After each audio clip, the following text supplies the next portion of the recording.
Hello po, may mga maling salin ba talaga ang Biblia? Herman Buelva po uli. Opo, mayroong mga pagkakaiba-iba at tinatawag na maling salin sa mga salin ng Biblia sa Ingles o iba't ibang wika, bagaman ito ay hindi laging sinasadya.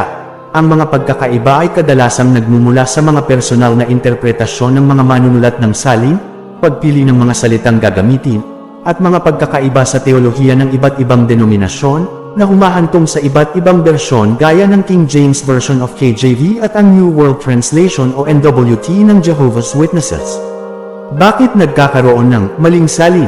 Una, interpretasyon. Ang bawat tagasalin ay may sariling pagkaunawa sa mga orihinal na teksto, na nagre-resulta sa mga pagkakaiba sa interpretasyon at pagpili ng mga salita sa kanilang salin.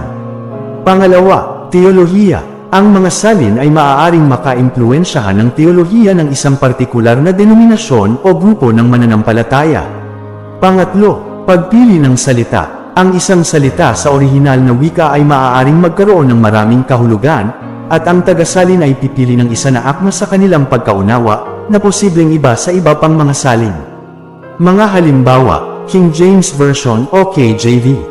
Isang sikat at maimpluwensyang salin sa Ingles na ginagamit ng maraming denominasyon. New World Translation 8 now. Ang salin na ginagamit ng mga saksi ni Jehovah, na may mga pagkakaiba-iba sa ilang mga talata kumpara sa ibang mga salin. Ang epekto ng iba't ibang salin. Ang pagpili ng bersyon ng Biblia ay maaaring makaapekto sa pagkaunawa ng isang tao sa mga turo ng Biblia, lalo na sa mga mahahalagang doktrina. Bagaman may mga pagkakaiba, ang layunin ng marami sa mga salin ay ang makatulong sa mas malalim na pag-unawa ng mga teksto, hindi ang sadyang magbigay ng mali o mapanlinlang na impormasyon.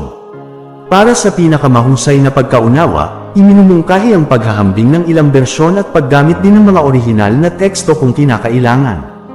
Ingat po palagi. God bless po.